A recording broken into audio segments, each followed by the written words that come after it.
Bienvenido al canal. Acá no vas a ver cantidad, sino calidad. Vídeos reales, con buen contenido y sin copiar a nadie. Si eso es lo que buscas, suscríbete y quédate. La guarida resultó ser exactamente como se anunciaba. Era, prácticamente, una fortaleza medieval con un par de murallas que rodeaban una torre principal en el centro. El estilo recordaba mucho a la herencia japonesa. Las paredes eran de un gris descolorido que parecían blancas, ahora cubiertas por años de vegetación. Los tejados de las estructuras eran negros y tejados. Desde una colina cercana, ella no podía apreciar más detalles. Quienquiera que hubiera construido la fortaleza no conocía bien las armas modernas ni las buenas estrategias antiasedio, ya que se encontraba en el interior de un valle, lo que le permitió observar a las fuerzas enemigas encendiendo antorchas y fogatas mientras el sol de la tarde se desvanecía lentamente en la noche. Siendo justos, sin artillería se necesitaría una fuerza muy decidida para penetrar en una estructura tan sólida. Aprovecharon el bajo nivel freático para cavar un foso alrededor de la primera muralla y llenarlo con lo que parecía agua y púas, haciendo que la entrada a la fortaleza fuera más fácil por la puerta principal. Un terreno de batalla perfecto para cualquiera que intentara asaltarlos. Kudo se acercó a ella y señaló la estructura con su asta. Esa fortaleza es la mejor defendida de todo el distrito este 80. Se rumorea que hay al menos una como esta en cada distrito de los 80.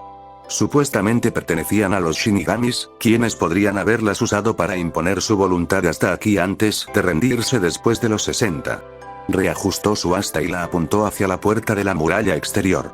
Solo hay una entrada y la custodian con algunos de sus mejores luchadores. Incluso acercarse será un problema, ya que usan ballestas a la defensiva, apuntando a las piernas para causar suficiente daño como para ralentizarte y que sus luchadores puedan destrozarte en combate cuerpo a cuerpo. ¿Qué tipo de fuerza tiene Isakage disponible?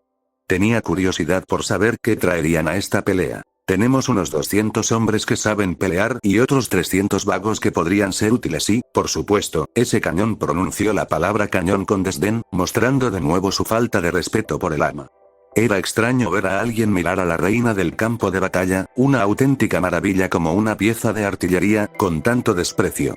Esperaba que fuera solo la inexperiencia con el arma y las suposiciones debido al fallo de los mosquetes lo que le había dado esa opinión.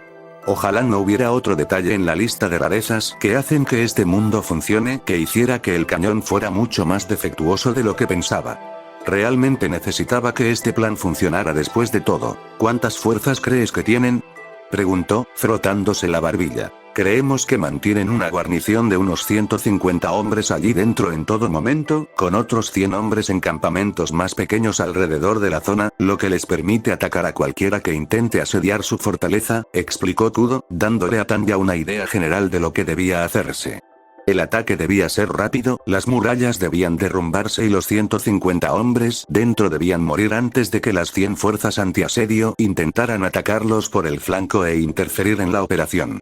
No tendría tiempo para intentar que se rindieran. Necesitaba que el ataque inicial fuera brutal. Considerando sus opciones, miró por encima del hombro y vio a los hombres de Isakage conduciendo una carreta llena de un gran metal, maldita sea. ¿Qué es eso?, dijo, señalando la carreta que subían por la colina hacia ella. Ese es el cañón, dijo Kudo, mirando hacia donde señalaba, confundido por su reacción. Eso no era, de hecho, un cañón.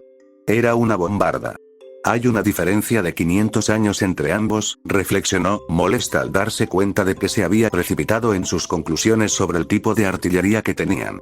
No esperaba nada de la Primera Guerra Mundial, pero esperaba al menos algo del siglo XVIII. Esto complicó las cosas, pero no demasiado. Después de todo, una bombarda no era más que un tubo que dispara balas de cañón metálicas a un objetivo, así que no hay tanta diferencia con un cañón a la hora de aplicar magia. Suspirando, dijo. Tendré que arreglármelas con lo que tengo, antes de alejarse de la fortaleza y alzar la recién adquirida arma de asta que Kudo le había asegurado. Era una pequeña y elegante lanza de 2 metros con una hoja en un lado y una púa en el otro. Se acercó al supuesto cañón y empezó a examinarlo. Era una bombarda, sin duda. Era pesada, difícil de apuntar y no una máquina de disparo rápido. Sin embargo, las balas dentro del carro con el cañón eran de plomo, y después de sacar su daga, pudo raspar algo fácilmente en el costado sin mayor problema. Decidiendo un plan, revisó las 5 balas de plomo y luego volvió a las murallas enemigas antes de preguntar. ¿Qué también puedes hacer que tus hombres marchen? ¿Marchar? Para nada, ¿por qué necesitarían saber marchar? Preguntó Kudo. Tiempo, mi plan requiere que tus hombres puedan avanzar hacia la fortaleza de alguna manera ordenada, y si intentan entrar en masa, es muy probable que sean asesinados por fuego amigo. Si puedes hacerlos en un orden básico, también es posible que puedas hacer que el golpe en el fuerte sea más efectivo, dijo, esperando que Kudo estuviera de acuerdo con esa parte del plan. Kudo miró colina abajo hacia el camino, hacia los bandidos que se dirigían lentamente al campamento en grupos de 2 y 3 sin un orden claro entre ellos. Pareció pensar un rato antes de decir finalmente, podría conseguir que algunos de mis subcomandantes lo intenten.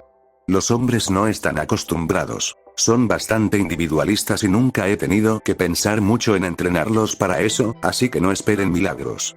Tanya asintió y añadió, también, a ver si pueden conseguir algunos hombres para construir un pontón o algún tipo de estructura de madera para colocar sobre ese foso.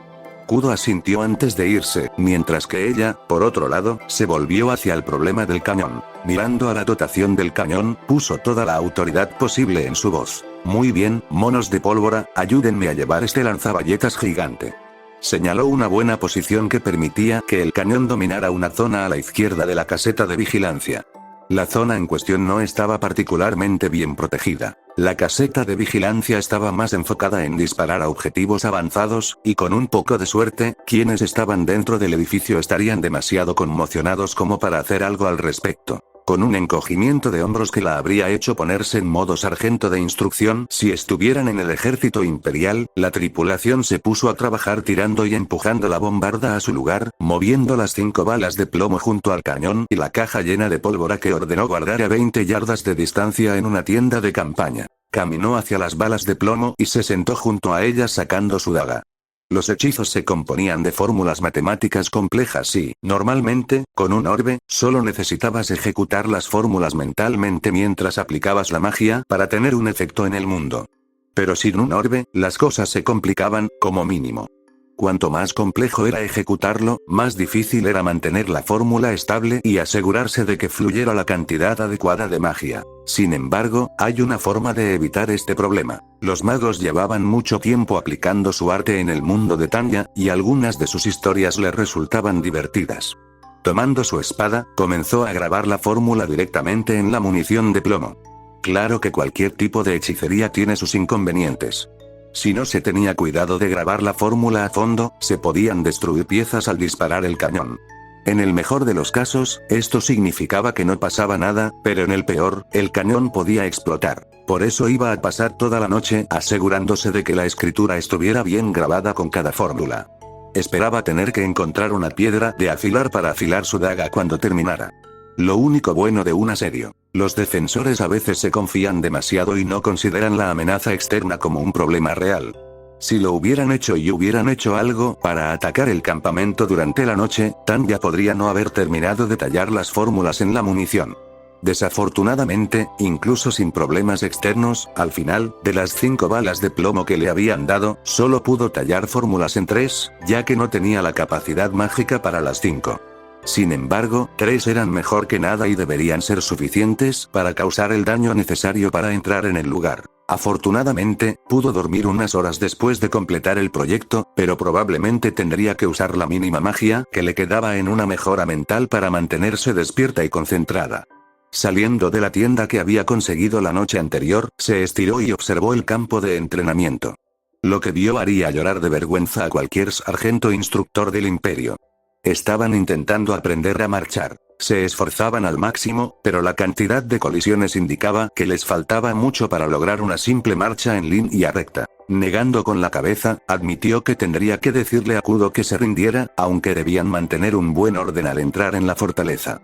Dejar que intentaran cargar contra la posición como una turba sería más exitoso que verlos tropezarse al no lograr atravesar una pequeña brecha. Si ella estuviera en el imperio, jamás lo dejaría pasar y estaría allí entrenándolos ella misma, pero esto no era el imperio. Y habría repercusiones legales que considerar. Lo que estaba haciendo ahora mismo era ayudar a un mal menor a eliminar a un mal mayor. Si el GOTEI 13 decidía investigar todo este asunto, concluirían que no había hecho nada malo. Sin embargo, si los ayudaba a mejorar su nivel de soldado y este nivel de soldado se usaba contra el GOTEI 13, de repente, había hecho algo muy malo. A la larga, era más seguro para ella si tenía la menor influencia posible en el mal menor. Negando con la cabeza, se dirigió a una sección más amplia del campamento donde Isakage y Kudo habían establecido su centro de mando. Kudo levantó la vista y saludó con la mano. Buenos días, Tanya.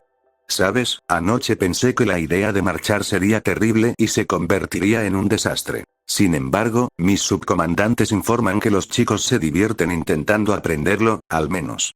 Quitarles mucha presión antes del combate y mantenerlos tranquilos les asegurará una mayor supervivencia, así que lo considero una victoria. Ella lo miró decidiendo si debía mencionar sus problemas particulares con la marcha o no antes de decidir guardárselo para sí misma. Si les estaba resultando útil el desastre de los ejercicios de marcha que vio, bueno, que les sacaran provecho. Buenos días, Kudo, respondió, ¿cómo van los demás preparativos? ¿Estaremos listos para el ataque en un par de horas? Sí, el último de los hombres que esperamos llegará en unas 2 horas, así que deberíamos poder comenzar el ataque sobre el mediodía. ¿Crees que tu truco del cañón realmente podrá derribar ese muro? Preguntó Kudo mientras cogía una bebida de una mesa. Sí, por supuesto, las fórmulas matemáticas están todas en su lugar, dijo Tanya con un gesto de la mano prestando más atención a la mesa llena de bebidas que a la conversación. Las tazas humeaban y tenían un precioso color oscuro, no podía ser, ¿verdad? Tomó una, dio un sorbo y disfrutó del primer subidón de cafeína que tenía en este mundo. Sí, sobre eso, ¿qué hacías grabando esas fórmulas matemáticas en las balas de cañón? No entiendo bien cómo funciona eso, es una práctica alemana, es para la buena suerte, no te preocupes, quizás debería estar preocupada por tener que mentir tanto, pero de nuevo cometió un desliz y mencionó su trabajo asalariado en su vida anterior y se salió con la suya. A largo plazo, no había nada de qué preocuparse. Ella se iría y ellos tendrían el control de este territorio, demasiado ocupados administrándolo como para cuestionar algunas de las cosas que había dicho, con suerte. Kudo, por su parte, pareció asentir y murmurar algo sobre ingeniería alemana superior. Bueno, si tengo un poco más de tiempo, voy a entrenar a la tripulación del cañón para asegurarme de que estén listos para la lucha. Avísame cuando sea el momento de comenzar el ataque, dijo antes de caminar hacia donde habían dejado el cañón la noche anterior. Tomándose una taza de café. Kudo negó con la cabeza mirando hacia la colina donde Tanya estaba entrenando al equipo de cañones. Te digo que hay algo que no está bien con ella. Isakage levantó la vista de la comida que estaba disfrutando mientras se sentaba en una mesa que le habían traído. Digo, obviamente es una niña soldado que perdió la vida luchando en una guerra. Hay mucho de malo en eso. No, jefe, hay algo profundamente mal con esa persona. Su historia no tiene ningún sentido. Sé mucho de historia y sé que Alemania no estaba en guerra cuando murió. También sé que Polonia no estaba en guerra cuando murió y el hecho de que mencione el frente oriental. Creo que nos está mintiendo sobre la fecha. Creo que fue más bien 1943, dijo Kudo, señalando los problemas que tenía con su historia. ¿Crees que es nazi después del discurso que dio?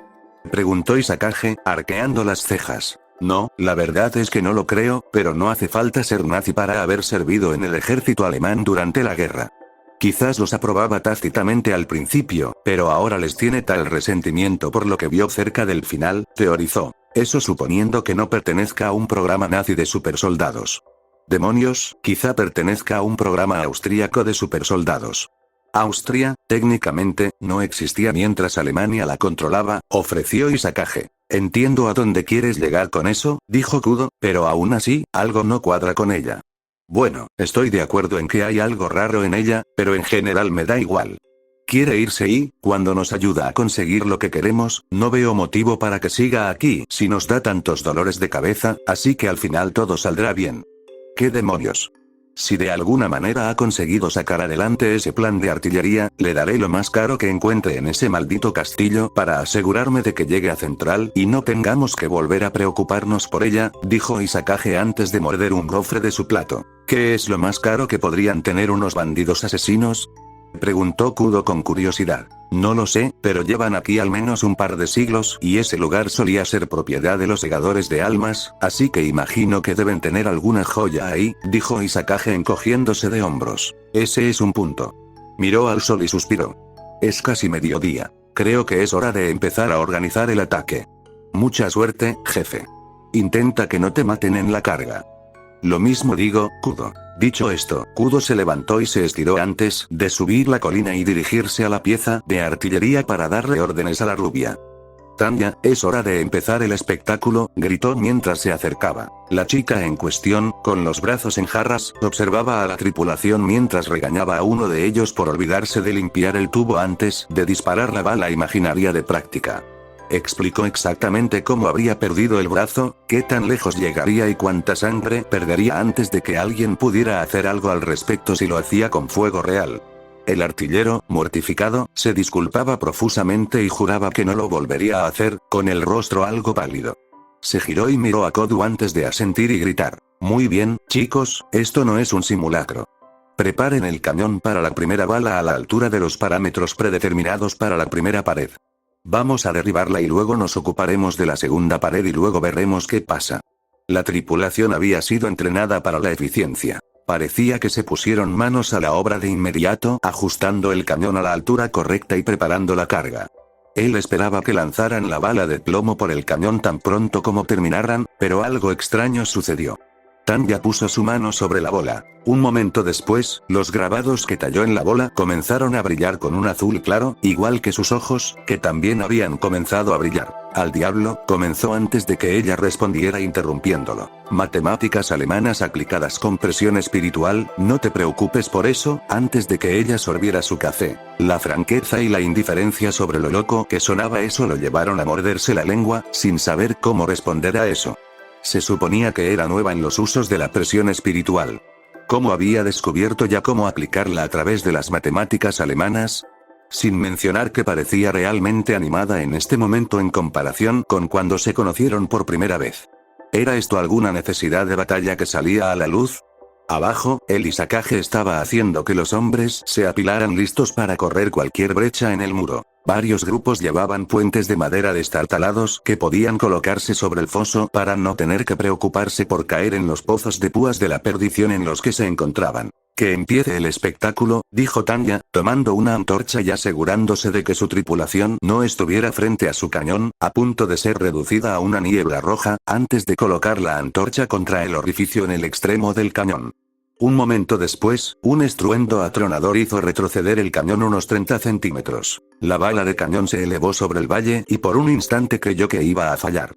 Entonces, el orbe brilló y se redirigió hacia abajo, destrozando la pared antes de explotar de una manera que no debería haber sucedido si solo hubiera sido una bala de plomo. La vieja muralla se derrumbó, revelando que no era tan sólida como parecía. Era hueca, tal vez almacenes.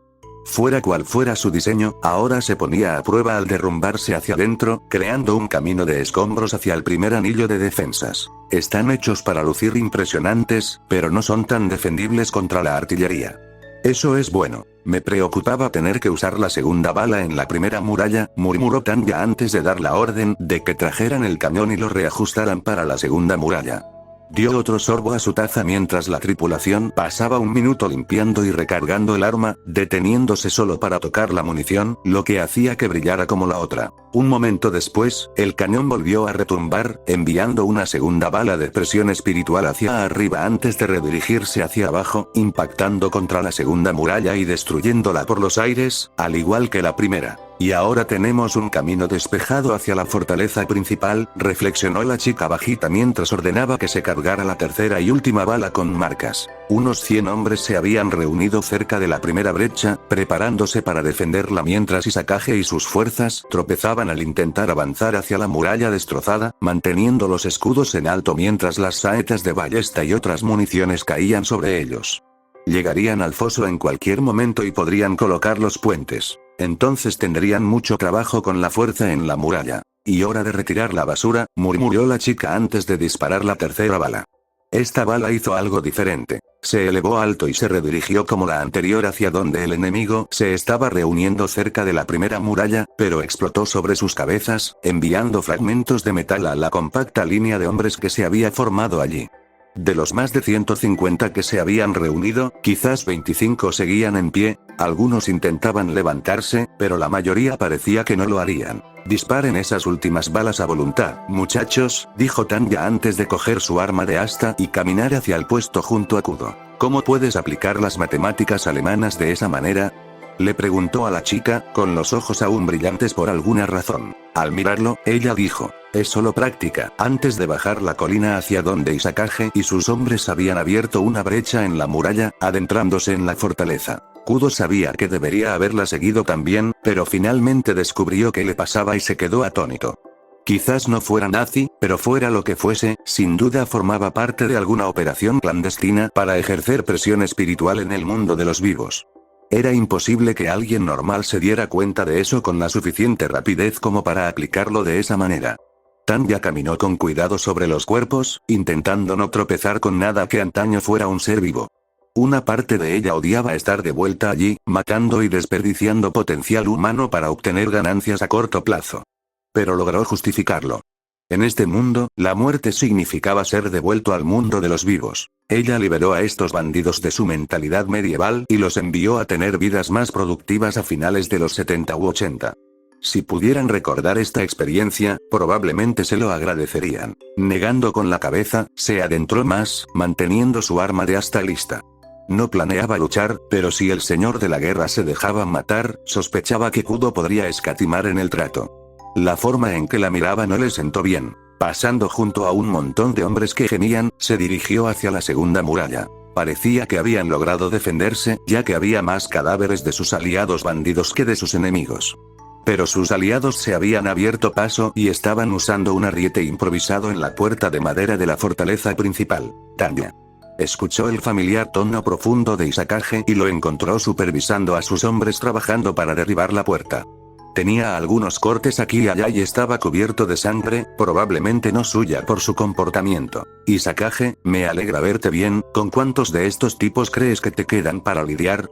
Preguntó es difícil de decir, si tuviera que apostar dinero, 25 parece una buena estimación, solo necesitamos entrar en la fortaleza de la torre y podemos poner fin a esta pelea, dijo con una risa no debería tardar mucho, entonces esa puerta se doblará en cualquier momento por lo que parece, respondió ella. Sí, puedes decirlo de nuevo.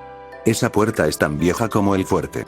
Me sorprende que no haya sido ensuciada por el tiempo y las criaturas, comentó. Debieron haber llamado a alguien para que les explicara cómo cuidar la madera en algún momento. Falló al oír un crujido que hizo que la puerta cediese. 3 de sus aliados intentaron correr en cuanto la puerta se derrumbó, pero solo consiguieron que una espada los atravesara. ¿Quién se atreve a matar a mis subordinados y destruir mi hogar? Retumbó una voz, y un hombre gigantesco entró por la puerta con una katana en la mano. Observó al grupo que tenía delante, con la mirada perdida en Isakage, y se posó en ella. Fuiste tú, ¿verdad? Un mocoso de la Segunda Guerra Mundial que se creía capaz de causar problemas por ser tan moderno. De un golpe, otro de sus aliados bandidos murió por la katana mientras se abría paso hacia ellos a empujones. Algunos de sus subordinados se enfrentaban a los aliados de ella en combate a sus espaldas. Quiero señalar que no hice tal cosa, dijo, ganando tiempo para aplicar una espada mágica a su arma de asta y activar su hechizo de mejora para centrarse más en el combate cuerpo a cuerpo. Eso es lo que dicen todos los advenedizos cuando se dan cuenta de que lucharán contra mí. ¿Y tú quién eres? Preguntó ella, haciéndose a un lado lejos de Isakage, manteniendo la mirada del gigante sobre ella con la esperanza de que Isakage aprovechara cualquier oportunidad que ella hiciera para atacar. Soy Tori el gigante, gobernante del este y rey de todo lo que veo.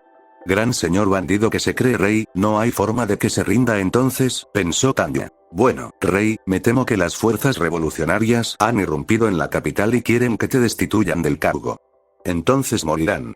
Él la atacó con la katana y ella se movió para bloquear con la hoja de su arma de asta, esperando que la katana se cortara en dos con su espada de mago. Eso no sucedió, ya que ambas espadas chocaron entre sí. ¿Qué? Preguntó el rey, confundido, dejándose expuesto para que Isakage le clavara una espada en la espalda y le saliera por el pecho, cortándole el corazón. Kim se tambaleó hacia adelante, su agarre en la espada se debilitó, lo que le permitió a ella atacar con su propia asta, arrancándole la hoja de las manos. Esa no es una pelea justa, murmuró Kim antes de que ella le golpeara la frente con la punta de su asta, terminando la pelea rápidamente. ¿Eh? ¿Pensabas que se te ocurriría una frase ingeniosa para despedirlo? Preguntó Isakage mientras se acercaba a observar el cuerpo del ex-rey. Monologizar solo les da la oportunidad de matarte, dijo ella, inclinándose y recogiendo la antigua espada del rey. Se preguntaba cómo había logrado detener una espada de mago. La hoja estaba abollada y desafilada por el tiempo, pero en general estaba en buen estado, apenas usada por la falta de astillas. Mirando hacia la fortaleza, vio al último enemigo muriendo o rindiéndose. Ser superado en número 4 aún solía tener ese resultado. Dios mío. Eso es una Zanpakuth, exclamó Isakage mirando lo que sostenía. ¿Una qué? Preguntó, practicando con la espada unos cuantos golpes con una mano. Era demasiado pesada para su gusto y tenía menos alcance que su arma de asta. Un arma de los Shinigami, ya sabes, esos tipos que básicamente pueden realizar magia con espadas, respondió Isakage. De hecho, no conocía esa información. Había oído lo suficiente como para saber que los Shinigami formaban parte del sistema que dirigía a este lugar, pero era la primera vez que oía hablar de magia con espadas. Volviendo a mirar la espada, se preguntó si estaba forjada a partir de algo que permitiera la creación y el mantenimiento de hechizos, ¿podría utilizarse como orbe de repuesto? Pero entonces otro pensamiento la asaltó. Si se trataba de un arma similar a orbe y pertenecía a quienes gobernaban este mundo, probablemente pagarían muy bien por su devolución y tal vez la ayudarían a conseguir un buen lugar donde vivir. Oye, Isakage, ¿te importa si me das esta espada? Tanya Bon de Gurechaz no perdió tiempo en abandonar la antigua aldea de leñadores tras el ataque al fuerte de los bandidos, donde hacía experimentos. Se aseguró de tener sus pagos al día y agradeció a Gohou, quien la ayudó a alimentarse durante los primeros días tras su llegada. Se marchó sin mucha fanfarria, aunque no lo deseaba. Cuanto más impacto tuviera allí, más probable sería que algo que hiciera tuviera algún tipo de repercusión. Isakage, por su parte, cumplió su palabra y asignó a 2 hombres para que la ayudaran a trasladarse del distrito 80 este al 78 este, donde conoció a un prestamista con quien intercambió el collar de cadena por una cantidad equivalente en moneda local.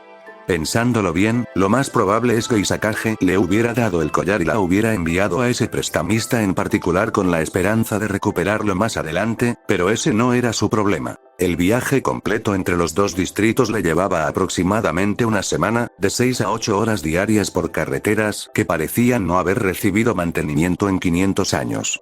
Esto, sin embargo, le dio una buena estimación de base para su viaje. Calculó que, si las cosas se mantenían relativamente constantes, estaría a entre 6 y 8 meses de los distritos centrales. Dependiendo de si tenía que hacer paradas en el camino para hacer trabajos esporádicos para financiar el viaje o tomarse un momento para disfrutar de unas pequeñas vacaciones. No había tenido muchas vacaciones en su vida anterior ni en la anterior. La falta de tiempo y el exceso de trabajo lo aseguraron. Pero ahora, con una vida útil medida en cientos de años, tomarse unos días libres para disfrutar de algunos lugares y vistas parece francamente razonable. Hasta el momento, no tenía ni idea de qué haría durante esas vacaciones imprevistas, pero quién sabe, tal vez se dedicara a la pesca. Sin embargo, pronto descubrió que los 80 no eran los únicos distritos terribles para el bandidaje. Durante varias semanas, mientras recorría los 70, hubo intentos de acosarla al menos una vez cada 3 días. La mayoría de las veces, lograba ahuyentar a los idiotas con un golpe de su arma de asta y el destello de un hechizo señuelo que parecía un monstruo bicho que vio una vez en los 90. En una ocasión, mientras cruzaban un puente sobre un río, incluso negoció con el bandido para que se convirtiera en el guardián del peaje. Fue una desviación interesante de la norma. El tipo había construido el puente que quería que la gente pagara por usarlo. No necesitaba amenazar con violencia, pero estaba tan acostumbrado a que todos lo hicieran. Fue casi cómico, pero después de desarmarlo y explicarle la teoría económica más sólida, el tipo aceptó unas monedas y la dejó pasar. Sin embargo, hubo algunas ocasiones en las que las negociaciones y las tácticas de miedo fracasaron. Esas pocas veces decidió hacer todo lo posible por no matar a los idiotas. Les robó a mansalva por haberla agredido, pero no vio la necesidad de quitarles la vida.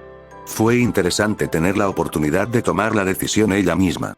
En el Imperio, las órdenes no dejaban mucho margen para la toma de prisioneros, y los magos eran tan peligrosos que ninguno de los bandos los tomaba en combate.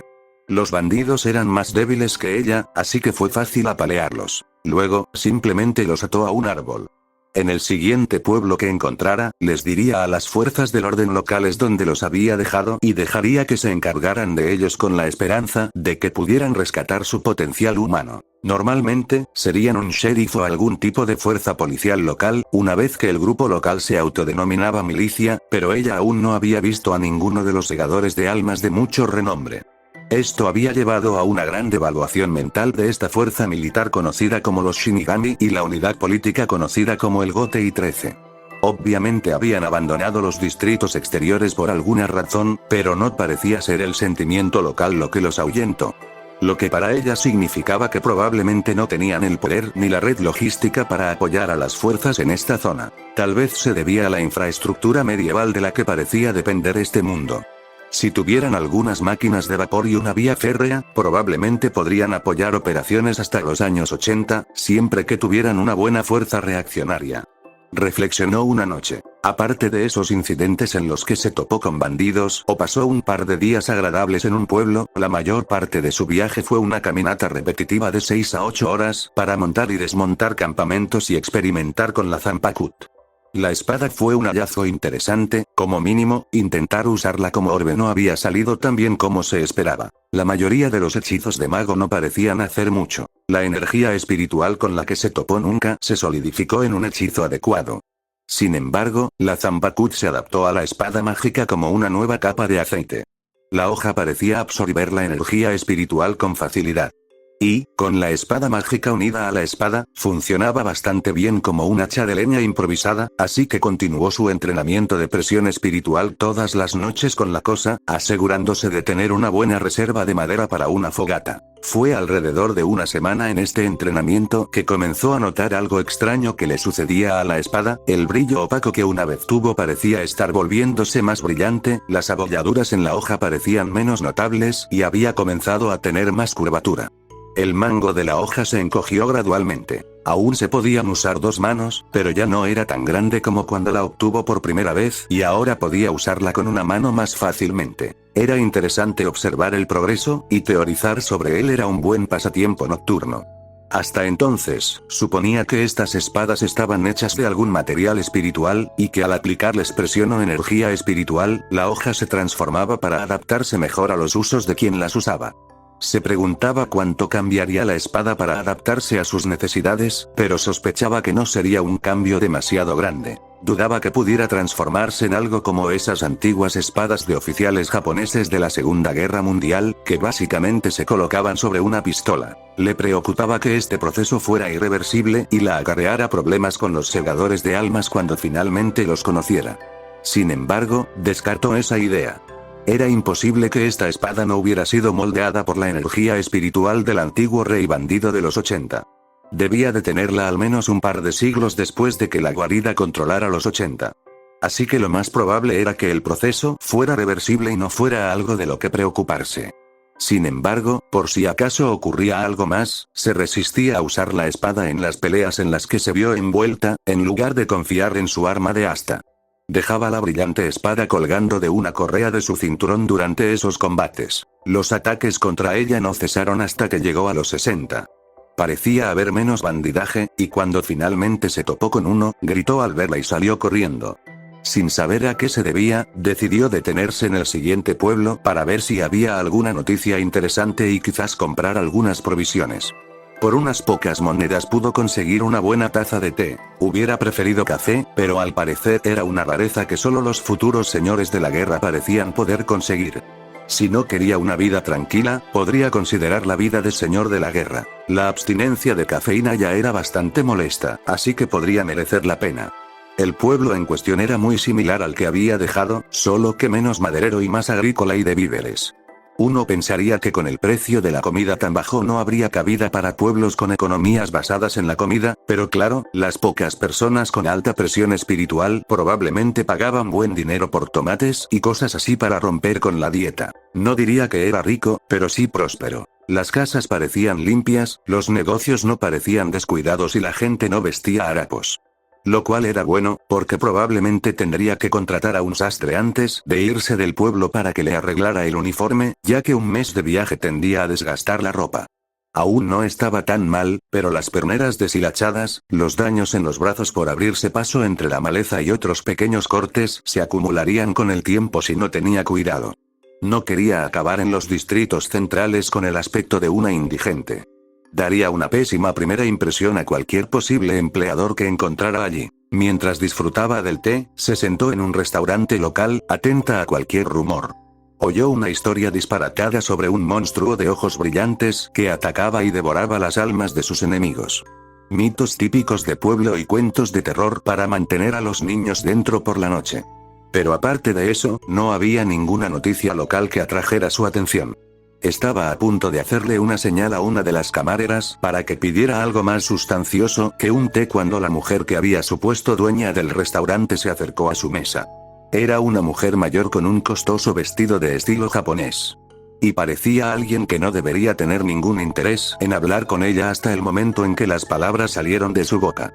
«Hola, pequeña, ¿no serás del Imperio Germano Creíse?» La mujer se había inclinado para no sobrepasar a Tanya mientras lo decía. Le tomó un momento procesar lo que acababa de decir y, una vez que lo hizo, miró a la anciana con aire maternal un poco confundida. Planeaba no mencionar los detalles de su vida pasada para evitar preguntas, pero nunca pensó que alguien se le acercara sin más. Al final, decidió que averiguar por qué sabía del imperio era más importante que guardar sus secretos. Pues sí, teniente coronel Tanya von de Gurechaf a sus órdenes. ¿Cómo lo supo? La mujer mayor se rió y dijo, increíble, un hombre apareció aquí hace 20 años con un uniforme muy similar y sin saber ni una palabra de japonés. Le llevó tiempo, pero finalmente aprendió y nos contó una historia descabellada. Siempre pensé que estaba un poco loco, ya que nunca había oído hablar de nada parecido a lo que contaba sobre venir al mundo de los vivos, pero parecía muy convencido de que lo que decía era cierto. 20 años. Ese bastardo de Ser Décimo la había engañado al final. Pensó que sería la primera en llegar a este mundo y, hasta cierto punto, albergaba la esperanza de poder construir un hogar para cualquiera que apareciera aquí. Ese era uno de los objetivos a largo plazo en el que realmente no había tenido tiempo de pensar, ya que estaba demasiado centrada en el corto plazo en ese momento.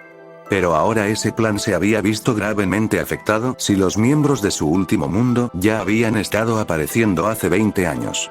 Se había preguntado quiénes entrarían en la lista de personas que significaban algo para ella y, en la mente de Ser Décimo, tal vez nunca lo sepa, algunos de ellos ya podrían haber sido asesinados y enviados al mundo de los vivos.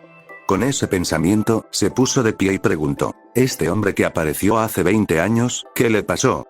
Oh, de hecho, se estableció a 5 kilómetros del pueblo, al este de aquí, y tiene una granja. No se lo pierdan, tiene una bandera en un asta afuera con un dragón de 2 cabezas, dijo la mujer, levantándose. Al oír eso, le entregó a la anciana el dinero para el té y un par de monedas extra para la propina.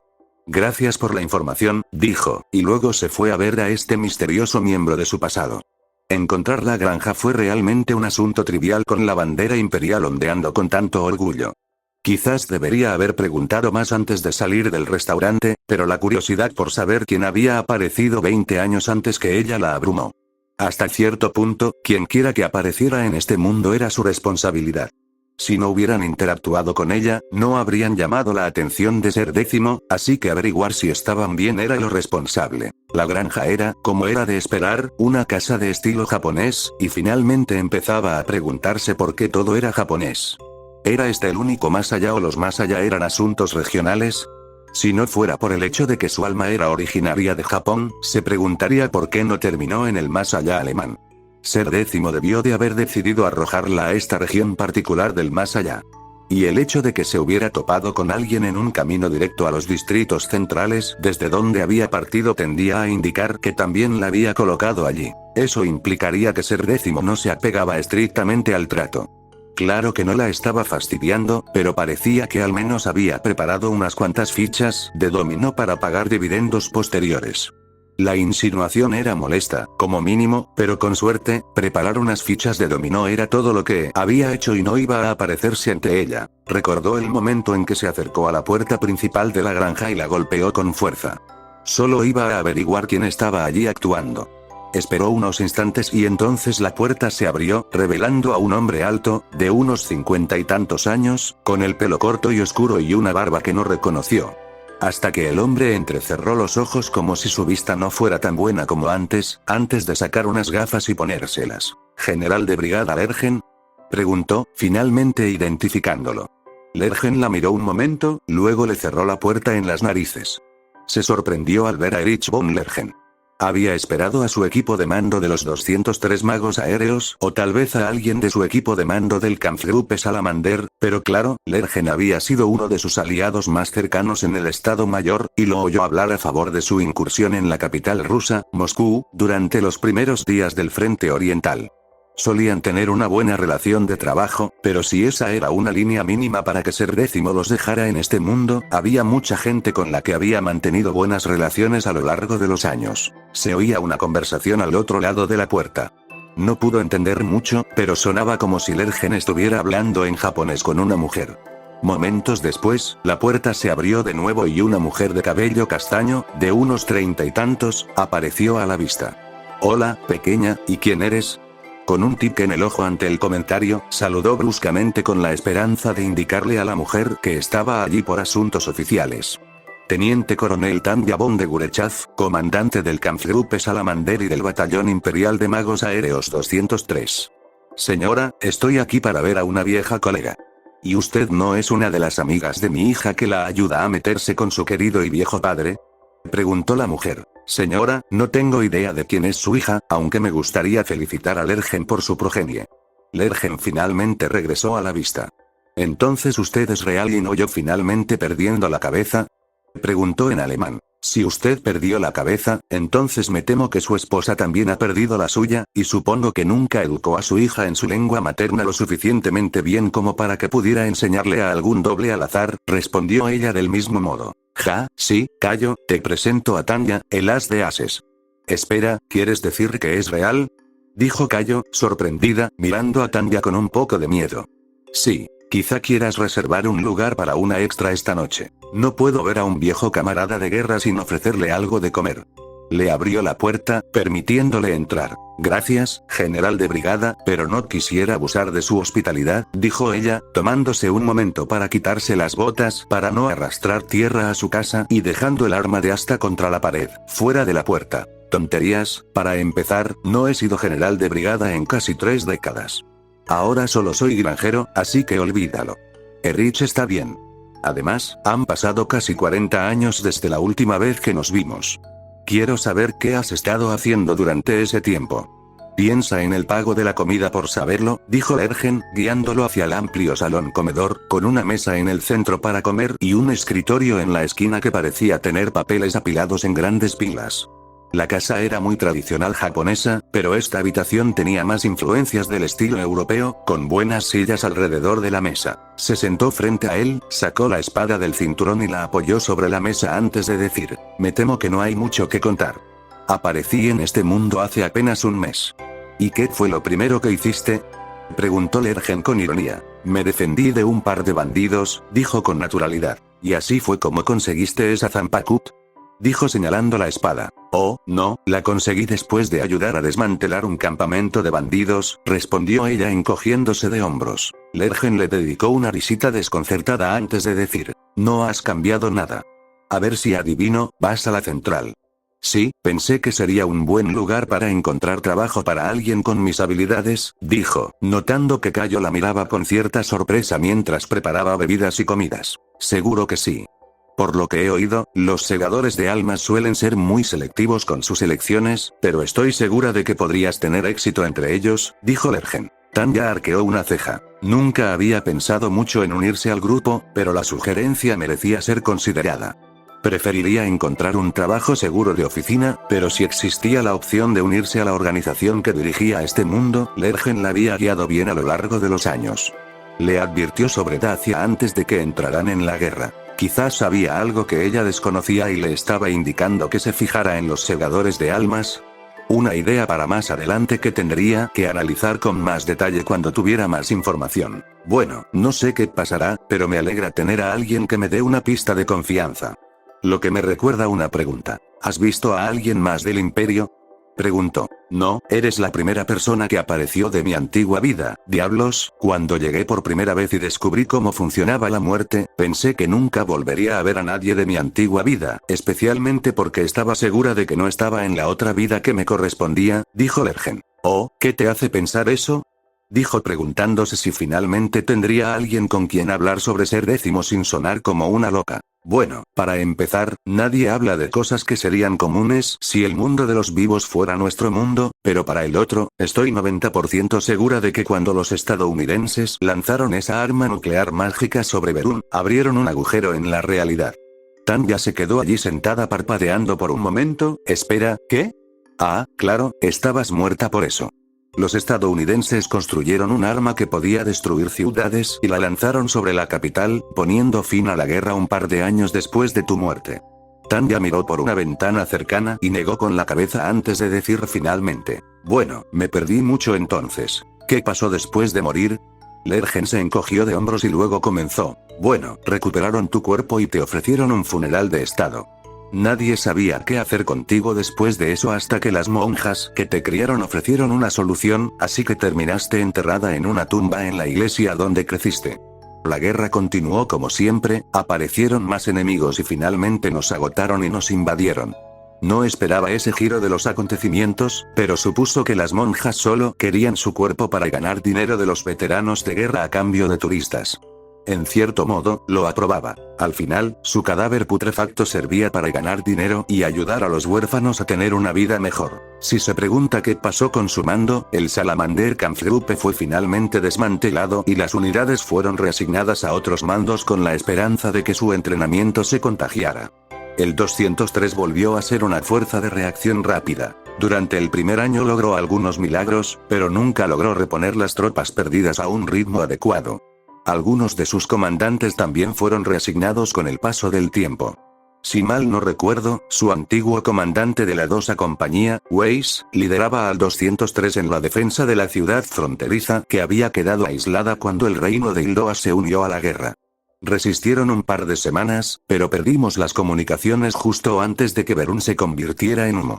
Al terminar la guerra, supimos que el 203 fue aniquilado junto con la mayor parte de la fuerza de defensa cuando Ildoa les lanzó todo lo que tenía. Al parecer, a Ildoa le habían dado la impresión de que si no controlaban esa ciudad en particular al terminar la guerra, no obtendrían ni un pedazo de tierra de la paz. Conferencia Tanya se sintió mal al escuchar esta historia, creó a esos maníacos de batalla como un buen escudo entre ella y el fuego enemigo, pero escuchar cómo había terminado para ellos, simplemente se sintió mal. ¿Alguna idea de qué pasó con los 203 que se transfirieron? Ni idea, me temo que después de que el imperio fue dividido, nadie creíble se presentó. Hubo un dictador en Yugoslavia que afirmó haber servido en el 203, pero no le creo. Era demasiado joven para servir con su unidad en su apogeo. Por las pocas veces que vi a sus soldados, siempre eran al menos mayores que usted. ¿Un dictador? ¿Cuánto debería preocuparme de que mi nombre sea dañado por este dictador? Preguntó. Preocupado, creó su propio 203 y lo usó en una campaña terrorista para obtener poder en el país. Luego logró invadir el sur de los Balcanes y la Gran García. Pocas personas que conocía que aún estaban en el ejército me pidieron que regresara para intentar organizar estados alemanes, polacos y bohemios en una sola alianza militar. De hecho, iba camino a una reunión sobre el asunto cuando un tipo se saltó un semáforo en rojo y me envió aquí, dijo, aparentemente reconciliado con su muerte. Tras tomar un momento para tomar una bebida que Cayo le ofrecía, Tanya reflexionó. Dando un sorbo al té, dijo. Bueno, que yo sepa, nunca tuve un hijo bajo mi mando, así que tenías razón en lo que a mí respecta. Ja, qué bien. Lo interrumpió una puerta que se abría y una voz que gritaba. Papá, ya estoy en casa. Por favor, no la animes, dijo un momento antes de que una chica de la edad de Tanya, un poco más alta, con el mismo color de pelo que Lergen y ojos azules, se acercara con un gran saco lleno de algo. Cambié el arroz que me diste por casi todo lo de la lista, pero se habían quedado sin tomates. Ay, ¿quién es? Tanya von de Gurechav, esta es Tanya von Lergen. Tanya, esta es tu tocaya. Tanya tuvo que observar eso por un momento, pero luego asintió. Bueno, este debe ser un momento extraño, generalmente cuando nombras a alguien como amigos muertos, el amigo no aparece. Se levantó y le ofreció la mano a la otra chica. Un placer conocerte, Tanya. Espera, ¿el padre mago aéreo del que siempre hablaba cuando era más joven cuando hablaba de la guerra? ¿Esa Tanya? Pensé que no eras real. Miró a Cayo, quien se encogió de hombros y la miró confundida mientras negaba con la cabeza. Le aseguro, señorita Lergen, que soy muy real. Soltó su mano y luego volvió a mirar a Erich sin saber cómo no animarla antes de decir. Me han invitado a quedarme a comer, así que si tienes alguna pregunta sobre los viejos tiempos, adelante. Creyó oír a Erich suspirar profundamente detrás de ella. Gohou levantó la vista cuando una joven de negro se sentó frente a él y apoyó la pala en el mostrador del bar. No veo muchos segadores de almas por aquí muy a menudo. Debe ser otra señal de que la suerte está cambiando para este pueblo, dijo con calidez. El segador de almas sonrió y preguntó, ¿tiene café o algo más fuerte que té? ¿Café?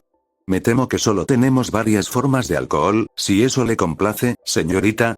Dijo buscando su nombre. Victorilla Serebryakova, respondió ella. ¿Rusa? Preguntó con tono de curiosidad. Bastante cerca, ¿cómo lo supiste? Preguntó, empezando a preparar una bebida que pensó que le gustaría, dijo. Solía trabajar en el hotel donde se alojaba toda la realeza europea cuando visitaban Japón y me familiaricé con los diversos títulos y nombres. Bueno, señorita Serebryakova. Puso una bebida frente a ella. ¿Qué la trae a los confines de la civilización? Se encogió de hombros. Le sugerí a mi oficial al mando que nuestro escuadrón recibiría mejor entrenamiento aquí en el campo que en el centro. Está de acuerdo con la premisa, pero cree que el escuadrón es demasiado débil para sobrevivir un mes aquí. Así que dije que sobreviviría un mes aquí para demostrarle que se equivocaba. Su teniente me dio los papeles y aquí estoy. Tomando un sorbo, se detuvo a medio saborear para preguntar. ¿Esto es vodka? Sí. ¿Cuánto tiempo llevas aquí? Preguntó Gohou. Un mes mañana. He estado cazando huecos renegados.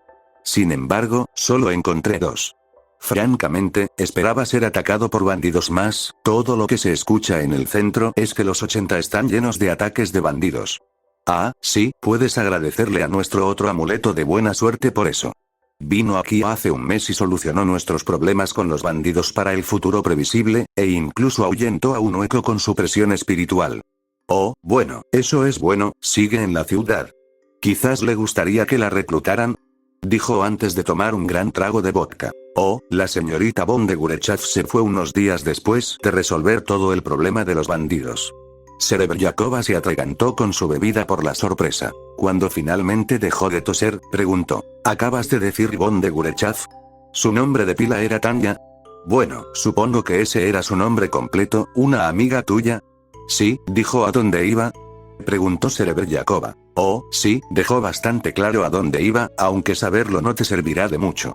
Se dirige a los distritos centrales y ya te lleva un buen mes de ventaja, ¿estás preocupada por ella?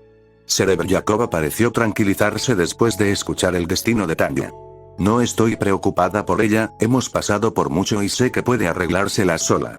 Además, estoy segura de que la veré en el centro cuando regrese, dijo terminando su bebida. Colocó unas cuantas monedas más sobre la mesa y dijo, ¿puedo tener otra? Tanya se quedó a cenar y disfrutó de una agradable comida con los Lergens. Compartió algunas historias de guerra con la otra Tanya, tras haber depurado algunos de los elementos más macabros y centrarse principalmente en las maravillas del vuelo mágico. Aprendió de la otra Tanya que vendían principalmente alimentos básicos como arroz. Por supuesto, la niña quería saber si era posible volar en este mundo.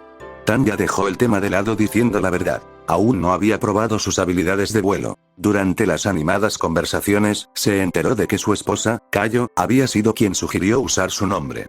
Sin embargo, no pudo profundizar demasiado en esa conversación. Parecían avergonzados de explicar las razones exactas de su uso. No le importaba, así que lo dejó pasar y simplemente disfrutó de la comida. También le permitieron usar una habitación de invitados esa noche. Durmió de maravilla. A la mañana siguiente, Kayo notó el problema con su ropa y le ofreció un repuesto de la ropa vieja de su hija. Unos pantalones cortos y camisetas no eran precisamente algo que le gustara, pero los aceptó de todos modos y dio las gracias. Después de todo, no estaba en posición de rechazar la caridad. Le dio algo que ponerse cuando contrató a una costurera local para que le arreglara el uniforme ese mismo día. Pudo negociar un precio razonable, aunque se enteró de que la tela de repuesto era la más cara. Por suerte, la mujer tenía algo que combinaba con los tonos de su ropa y dijo que lo tendría listo para el día siguiente. Al tener un día libre sin poder moverse hasta que le arreglaran la ropa, alquiló una caña de pescar e intentó dedicarse a la práctica. Acampó en un río cercano y lanzó el sedal al agua. En teoría, podría haberse quedado de nuevo en casa de los Lergen esa noche, pero le parece de mala educación. Sabía que si un antiguo empleado suyo aparecía en su casa, se molestaría un poco si arbitrariamente decidía quedarse demasiado tiempo, así que decidió acampar un poco. Mientras esperaba algo que mordisqueara el cebo que un gusano sacó de la tierra, se preguntó si debía ir hasta Central. Sin duda, había acertado al no quedarse en los años 80 ni en los 70, pero los 60 estaban resultando ser bastante tranquilos. Claro que seguía habiendo mano de obra no cualificada, pero al menos las condiciones de las viviendas habían mejorado mucho. Y la producción de alimentos era notablemente mejor aquí, el precio era razonable y la diversidad era mejor que lo que había visto en los años 80. Pero, de nuevo, ¿a dónde iba esta comida? Si los años 80 hubieran sido las tierras del interior, los años 70 un poco mejores y los años 60 las tierras de cultivo, entonces tal vez los años 50 tendrían algún tipo de trabajo comercial. Valía la pena considerarlo y cualquier cosa que valiera la pena considerarlo valía la pena investigar. Tendría que viajar a través de los años 50 para llegar a Central de cualquier manera, así que ¿por qué no echarle un vistazo? Tal vez había algo allí con lo que pudiera establecerse. Mientras su mente divagaba, rápidamente descubrió que no era pescadora. Sus resultados fueron terribles. Ningún pez capturado y horas perdidas. Claro que la había ayudado a enfocar sus pensamientos, pero eso no iba a alimentarla esta noche.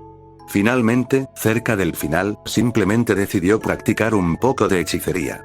Recordó algo que había visto una vez en televisión, una de las formas de pescar de los estadounidenses, así que tomó una piedra mediana y, con su daga, grabó un sencillo hechizo de artillería en un costado antes de arrojarla al río. Un satisfactorio golpe seguido de una ráfaga de agua la empapó a ella y a parte de su campamento.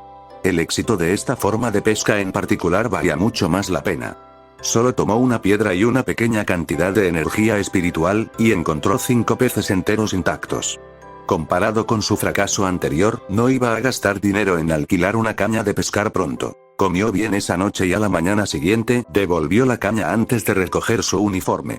Una vez que se la puso y se sintió respetable de nuevo, limpió su campamento y emprendió su marcha hacia Central. Se tomó un tiempo para despedirse de la familia de Lergen antes de dejar atrás el pueblo del distrito. Notó que Cayo parecía un poco angustiada al saber que se iba. Erich pareció tranquilizar a su esposa antes de desearle un buen viaje. La marcha a través de los años 60 fue tranquila. Hubo 1 o 2 intentos de ataque de bandidos y un tercero que pensó que podría haber considerado, pero retrocedió en el último momento, fingiendo ser un compañero de viaje por un tiempo antes de desviarse. En general, su viaje de un mes por los años 60 transcurrió sin problemas. Y así marchó hacia los años 50 esperando aún menos problemas. Bueno, tenía razón a medias. Los pueblos en los años 50 eran notablemente más grandes. Todavía conservaban esa arquitectura y ese ambiente japonés antiguo. Pero podían pasar por una ciudad moderna en su tamaño. Lo que significaba que esta era la primera vez que veía un mercado real en este mundo. En un pequeño pueblo llamado Fujiwara, los ríos del capitalismo fluían mientras los vendedores empeñaban sus bienes y servicios por monedas y recursos comerciales. El lugar, por desgracia, apestaba a animales. Sin embargo, el ambiente de comercio la tranquilizaba. Si estos pequeños negocios en los confines de la nada podían prosperar, ella también podría prosperar en cualquier entorno. Con su arma de asta al hombro, disfrutó de las vistas y los sonidos del mercado durante 1 o 2 horas. Al entrar, no había gran cosa que quisiera comprar. Al final, sí consideró comprar algún material que pudiera servir como parche para su uniforme. El color era un verde más oscuro que el suyo, pero por lo demás funcionaría bien. Dejó unas monedas y compró una pequeña cantidad para que la próxima vez que necesitara que una costurera le arreglara el uniforme, no le saliera tan caro. Continuó su paseo por el pueblo. Era un lugar agradable. La economía de mercancías que circulaba por él era diversa y refinada. Además del civil promedio que deambulaba por allí, observó una gran cantidad de lo que podrían considerarse guardias. Vestían armaduras de cuero y portaban lanzas. Vio que principalmente vestían de azul, aunque notó que las autoridades parecían llevar fajas amarillas alrededor de los brazos o el torso, lo que supuso que representaban a los de rango medio, mientras que los que llevaban rojo supuso que eran los capitanes. En general, parecían estar bastante aburridos y su entrenamiento parecía deficiente. Parecían estar más holgazaneando que vigilando amenazas externas o carteristas locales. Además, la guardia defensiva era deficiente, el pueblo podría pasar por un lugar donde podría quedarse un tiempo. Había estado gastando demasiado dinero el último mes, más o menos, y le habían dicho que probablemente solo llegaría a los 40 con lo que tenía al principio. Así que ahora era la oportunidad perfecta para buscar un trabajo a corto plazo. Por supuesto, no le interesaba la venta de mercancías ni la producción de recursos refinados. Lo que buscaba era un buen trabajo administrativo sencillo. Algo con papeleo que le permitiera ganar algo de dinero fácilmente. Su búsqueda no fue en vano, ya que cerca del norte del pueblo encontró lo que equivalía a un puesto comercial. Las mercancías entraban y salían del pueblo a un flujo constante, así que, por supuesto, necesitarían papeleo para llevar un registro de estos artículos. Al menos eso esperaba, ya que ese era el primer trabajo administrativo que posiblemente encontrara. Con una determinación forjada en años de intentar encontrar su lugar en el mundo, entró en el edificio provocando el tintineo de una campanilla sobre la puerta. Si estás aquí para registrarte, eres apartamento para el transporte a la izquierda. Si estás aquí para el papeleo de control de calidad, a la derecha. Y si estás aquí para una entrevista de trabajo, tenemos mucha mano de obra a menos que te hayas aprendido las letras. Me importa un bledo lo fuerte que seas. Un hombre de unos 40 años gritó desde el otro lado de un escritorio lleno de montones de papeles. El edificio era un desastre, ya que había varios escritorios llenos de documentación y otros papeles que casi cubrían la habitación. El hombre parecía agotado y cansado, sin siquiera molestarse en mirarla mientras terminaba el documento en el que estaba trabajando. Le entregó el papeleo a una joven y le dijo: entrégale esto al comandante Gotoka Neaki, avísale de que han desaparecido 50 libras de patatas del almacén 3. La chica asintió y salió corriendo, apoyando su brazo contra uno de los escritorios cerca de la puerta. Tanya comenzó: soy experta en letras alemanas y japonesas. El hombre finalmente la miró, viéndola realmente por primera vez. Por favor, dime que ese uniforme fue un regalo de tu padre y que en realidad no serviste en el frente de alguna guerra maldita. Personalmente quiero creer que la humanidad es mejor que enviar niños a luchar. Bueno, el uniforme fue un regalo de mi patria, por desgracia. Más allá de eso no te gustará la respuesta, ofreció. Dios, odio a todos los que vienen a este mundo después del siglo XIX. Juro que el siglo XX fue un veneno para todo lo sagrado del mundo, dijo el hombre, sacudiendo la cabeza con profunda decepción. Tenía una visión bastante optimista del mundo. Por lo que ella recordaba, todo lo ocurrido en el siglo XX ya había ocurrido antes, en mayor o menor medida. En cierto modo, no había nada nuevo bajo el sol. Bueno, sea como sea, mi trabajo era principalmente en el departamento de logística, así que soy experta en el papeleo, una pequeña mentira piadosa o una combinación de hechos, si lo prefieres. Se le daba bien el papeleo cuando era oficial de recursos humanos en su primera vida, y esa fue la razón por la que luchó tanto por un trabajo en logística en su segunda. Ser X maquinaciones en la continua necesidad del Estado Mayor de encontrar la manera de ponerla en primera línea la había llevado a nunca asistir a su entorno de trabajo preferido. Para que quede claro, ¿sabes leer y escribir? La miró pensativo. Y calcular, añadió, aumentando su valor laboral. Sería una tontería no contratarte, sin embargo, noté algo en tu lado. Supongo que vas a Central para intentar entrar en la academia y unirte al GOTE 13. Señaló la Zampakut. Es una de las opciones que estoy considerando en Central, pero ahora mismo busco quedarme en esta ciudad una temporada, dijo ella acercándose a su escritorio. El hombre asintió y consideró por un momento mirar alrededor de la habitación. Estaría dispuesta a contratarte por 3 semanas, el pago será de 5 monedas al día. Estoy dispuesta a cubrir tus gastos de alojamiento y tengo un acuerdo con un restaurante calle abajo que hará que comer sea barato. Y tengo 2 aprendices. Estoy tratando de ayudarlos a aprender sus letras y matemáticas básicas. Si estás dispuesta a renunciar a algunas de tus tardes, estoy dispuesta a duplicar tu salario esos días. No era un mal trato y solo la ataría por 3 semanas y debería darle suficiente dinero para llegar a Central sin necesidad de más paradas. La única desventaja real era que si enseñaba a sus aprendices lo suficientemente bien, probablemente nunca más le ofrecería un trabajo. Pero planeaba irse eventualmente, así que todo se equilibró. ¿Puedo ver el contrato para este trabajo?, preguntó queriendo estar segura de lo que estaba aceptando. ¿Contrato?, dijo él, confundido. Sí, no estamos hablando de un trabajo de verano. Está bien, lo haré redactar, pero suponiendo que aceptes el papeleo, ¿te interesa el trabajo? Por supuesto, la única pregunta es cuán exhaustivamente quieres que se capaciten tus aprendices. Si puedes darles una educación a esos dos idiotas a puñetazos, te dejaría. Pero sus padres no estarían contentos con eso, así que haz que sepan leer y hacer matemáticas básicas y yo estaré contento. Estoy demasiado ocupado para hacerlo yo mismo con todo esto. Abrió los brazos para señalar la habitación. Anotado. Haré lo mejor que pueda, dijo ella antes de extender la mano y decir Tanjabón de Gurechaf. Extendió la mano. Yonezu Morinaga. Sentada a la mesa del restaurante local, disfrutaba de un excelente café. Contemplando la plaza del mercado, donde se vendían y comerciaban en abundancia, una sonrisa feliz iluminó su rostro mientras disfrutaba del encantador ambiente del pueblo. Su mano izquierda jugueteaba con el pomo de su espada en el borde de la mesa mientras repasaba algunas fórmulas para entrenar su energía espiritual, llevándose una taza de café a los labios con la derecha. El período de 3 semanas de confinamiento había sido el mejor a largo plazo. Le dio tiempo para considerar sus opciones. Durante ese tiempo, logró ganar bastante dinero enseñando a los aprendices del maestro de oficios Morinaga a realizar cálculos sencillos y a leer a un nivel considerablemente superior. Los niños Yamada y Mine no eran terribles, pero su educación era muy deficiente. Con algo de esfuerzo, sintió que los había logrado a un nivel aceptable en 2 semanas. Eran niños, pero con ganas de aprender. No fue difícil entender por qué después de algunas conversaciones con ellos. Descubrió que pertenecían a la clase baja y que esperaban que, al recibir una buena educación con el jefe de la oficina de comercio, pudieran mejorar sus vidas y las de sus familias. El noble objetivo de la superación personal era algo que debía fomentarse. Y como resultado, dejó de preocuparse por conseguir otro trabajo en este pueblo después de que se resolviera el contrato. Siempre podría mudarse más allá de los 50 y buscar otro pueblo donde trabajar si decidía quedarse. Cuando no estaba enseñando a los niños, ayudaba a Morinaga a limpiar el terrible desorden en que había quedado su oficina. La mayoría del papeleo eran simples formularios de solicitud. Otros eran contratos que se habían cumplido y simplemente se habían dejado sin terminar. Y había un montón de otros asuntos de papeleo mezclados con todo lo demás.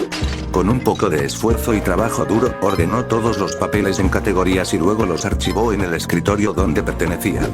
Le llevó una semana entera limpiar el desorden.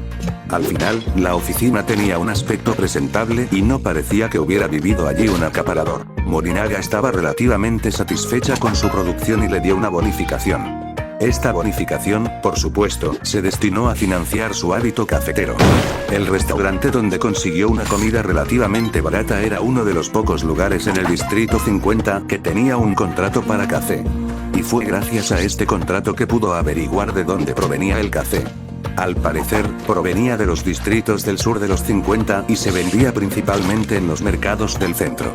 Algunos envíos raros se agotaron en los distritos exteriores, por lo que el café era bastante caro aquí en comparación con lo que se podía encontrar en el centro.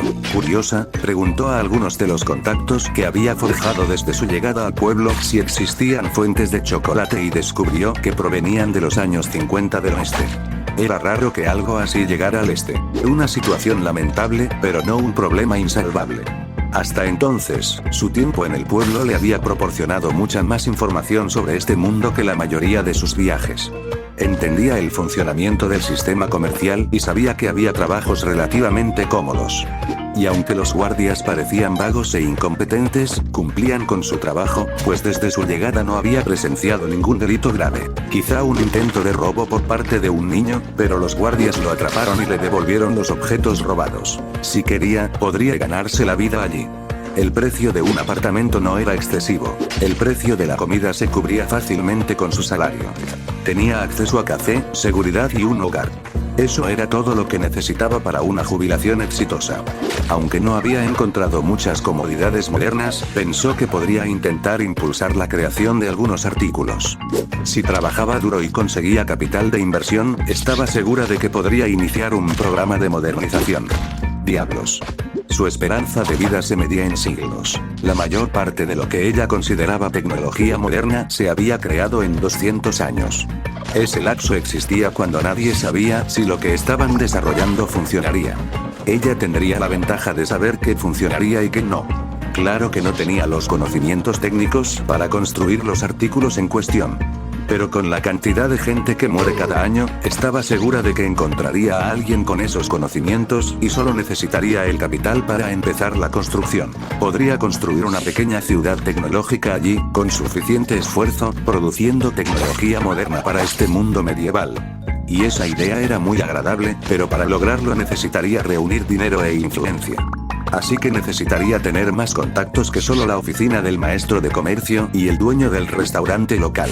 Quizás debería acercarse al capitán de la guardia local para ofrecer clases de refuerzo a sus tropas. Mejorar su entrenamiento de estilo para que la guardia fuera menos perezosa era algo que nunca se podía rechazar, ¿verdad? Y a partir de ahí, podría conectar con el alcalde y las élites locales. Tener amigos adinerados que pudieran financiar algunas de sus ideas aumentaría sus posibilidades de éxito. Disfrutando de sus actividades mentales, se recostó en su silla y dejó su taza sobre la mesa, tratando de decidir la mejor manera de comenzar su camino hacia el éxito en los años 50. Cuando una mujer con largo cabello rubio y ojos azules que vestía un atuendo delineado en blanco y negro con una bufanda rosa se sentó frente a ella. Por un momento se preguntó por qué una mujer de la noche, a juzgar por el escote pronunciado en la parte delantera del atuendo, estaba sentada en su mesa.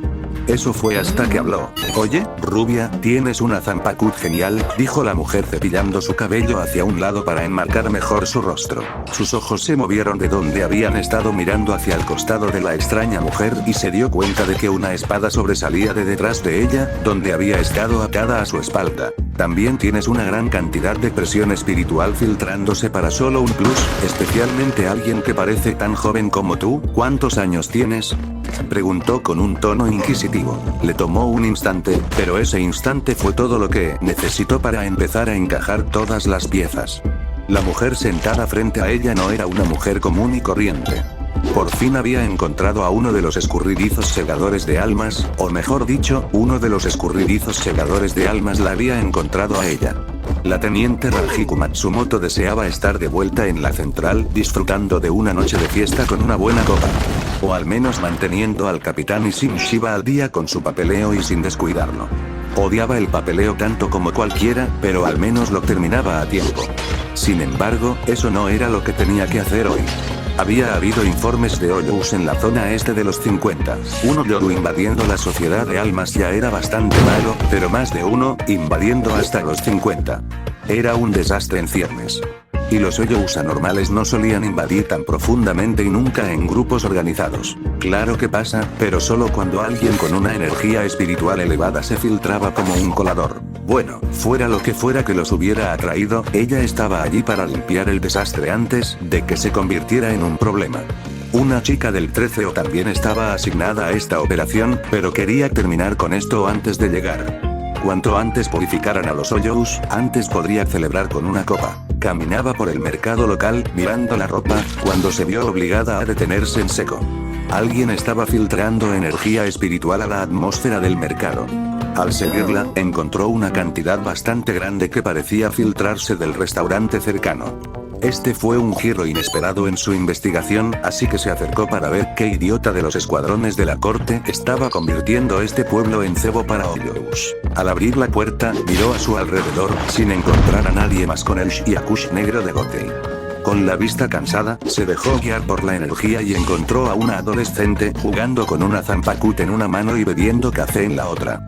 La rareza no terminaba ahí, ya que vestía un uniforme militar verde con detalles rojos en las mangas y la parte delantera. También había un notable metal plateado colgando de su bolsillo. En la silla junto a ella había un abrigo gris oscuro y una gorra verde con visera y una banda roja justo encima del ala. La chica parecía completamente en casa, sentada allí canalizando el exceso de poder en la zampakut mientras observaba el mercado. ¿Sabía lo que hacía o no era consciente del problema que estaba causando? Se preguntó Ranjiku antes de moverse para tomar asiento frente a la chica. Oye, Blondie, tienes una zampakut genial. Dijo que llamar la atención de la chica y observar su reacción era interesante. La mirada de la chica se fijó en su pecho por un momento sólido. Muchos hombres lo habían tenido con los años, pero pocas mujeres. Al notar el aspecto bajo de peso de la chica, decidió que la chica debía tener envidia de los pechos. Luego, su mirada vagó por su costado antes de fijarse en su propia zampakut. También tienes una gran cantidad de presión espiritual filtrándose por solo un plus, especialmente alguien que parece tan joven como tú. ¿Cuántos años tienes?, preguntó, esperando obtener más de una reacción de su parte. Notó que la energía espiritual estaba disminuyendo a medida que la chica se concentraba más en su entorno. La chica se aclaró la garganta y finalmente respondió: soy la ex teniente coronel Tanya von de Gurechaz del Salamander Kampfgruppe y tengo 15 años. ¿Alemana? Bueno, esa era una vista rara pero no inaudita. Bueno, un placer conocerla, teniente coronel de Gurechaz. Soy la teniente Ranjiku Matsumoto de la 10ª división. La mía si pregunto por qué estabas encendiendo tu presión espiritual de esa manera. Estaba ejecutando fórmulas y practicando el control de la misma, dijo la chica, con los ojos fijos en Ranjiku con intensidad. Bueno, quizá quieras seguir practicando a un nivel más bajo. Te sentí desde la otra punta de la calle y no soy muy buena percibiendo ese tipo de cosas, bromeó con la esperanza de que la chica se tranquilizara. Tanya parecía lista para luchar o huir en cualquier momento por la forma en que se irguió en su asiento en cuanto Ranjiku se sentó. Tomado. Intentaré pasar desapercibida en el futuro. Tanya tenía una forma de hablar extraña. No era solo por el acento, sino que parecía muy profesional para ser una adolescente. Bueno, no te preocupes. Solo pensé que sería mejor ver de qué se trataba la presión. Entonces, bonita espada, ¿de dónde la sacaste? La espada en cuestión definitivamente estaba ligada a la chica, lo cual era extraño. Normalmente, algo así ocurre en la academia. Tener una Zanpakuth fuera del GOTE y 13 no era inaudito. El actual líder de la 11ª división, Zaraki, había llegado al GOTE y 13 con una, pero corrían rumores de que nunca llegó a conectar con su arma. En el caso que tenía delante, el vínculo se había arraigado profundamente. El ajuste de la empuñadura había empezado a adoptar un aire más occidental, y juraría que un protector de nudillos empezaba a crecer en la empuñadura acortada. Parecía una fusión entre una katana estándar y un sable de estilo occidental. La chica miró la espada y dijo: un trofeo de guerra adquirido legalmente de mi época en los 80. Me preguntaba si los segadores de almas querrían recuperarlo. Había oído que usaban estas hojas en algún tipo de magia con espadas. De ser así, estaría dispuesta a devolver esta arma por una recompensa. ¿Estaba dispuesta a renunciar a su Zanpakuth? ¡Qué extraño! Debería haber notado que su alma se estaba vinculando con la espada. Temía que los segadores de almas se la arrebataran si no lo hacía. Dijo que venía de los 80 y que eso solía dar a la gente una idea extraña sobre los segadores de almas, mejor aclararla. No te preocupes, de Gurechaz, no hay leyes que prohíban que la tengas. Mientras no mates al Shinigami que la tenía, a nadie le importará, aunque debo decir que con el nivel de vínculo que tienes ahí, eres una candidata segura para la academia. La chica arqueó una ceja pensativa antes de preguntar. Dígame, señorita Matsumoto, ¿es correcta mi suposición al decir que el GOTE I-13 es una fuerza militar? Y si es así, ¿qué hace exactamente? Una pregunta extraña, pero no tenía nada mejor que hacer, así que dijo: cazamos monstruos y mantenemos el orden, además de ayudar a los espíritus del mundo de los vivos a cruzar. Así que son más bien una fuerza de mantenimiento de la paz con operaciones humanitarias. Preguntó la chica. ¿Sí? Respondió. Aunque cazar huecos no parecía variar el mantenimiento de la paz para ella, era lo que hacían. Cuando no estás patrullando por los distritos exteriores o ayudando a las almas a cruzar, ¿qué haces? Papelería y entrenamiento. En mi tiempo libre me gusta reunirme con un grupo de amigos y disfrutar de una noche en la ciudad o ir de compras. Parecía la chica muy curiosa. ¿Cómo va el sueldo? ¿Y las prestaciones por riesgo? ¿O estaba buscando trabajo? Bueno, gano lo suficiente para comprar una casa en el distrito 10 y nunca he tenido que preocuparme por problemas de dinero desde que me uní, dijo con honestidad, aunque omitió mencionar que a menudo conseguía que otros pagaran su adicción a la bebida. Interesante. Bueno, me gustaría más detalles sobre el sueldo. Diría que la perspectiva de un trabajo humanitario en el departamento es muy atractiva, dijo Tanya con una sonrisa. ¡Genial! La chica ahora estaba considerando unirse a las divisiones. Este sería el segundo chico con mucha energía que Ranjiku había traído al grupo. Sir había sido el primero y todo había salido bien esa vez. Estaba segura de que las cosas también irían bien esta vez y que habría un nuevo miembro en la 10ª división. La chica empezó a recoger sus cosas y a ponerse el abrigo antes de decir: aunque me quedan 3 días de contrato, así que cualquier decisión final tendrá que esperar hasta entonces. Nos vemos por ahí, teniente Matsumoto, antes de salir del restaurante. Bueno, qué mala suerte. Debería tener el problema del hueco resuelto mucho antes de 3 días para no poder ayudar a la chica a llegar a la central. Podría falsificar algunas fechas sobre cuando maté a los Oyous para asegurarme de que la niña al menos va en la dirección correcta, pensó antes de pedir una bebida a una camarera.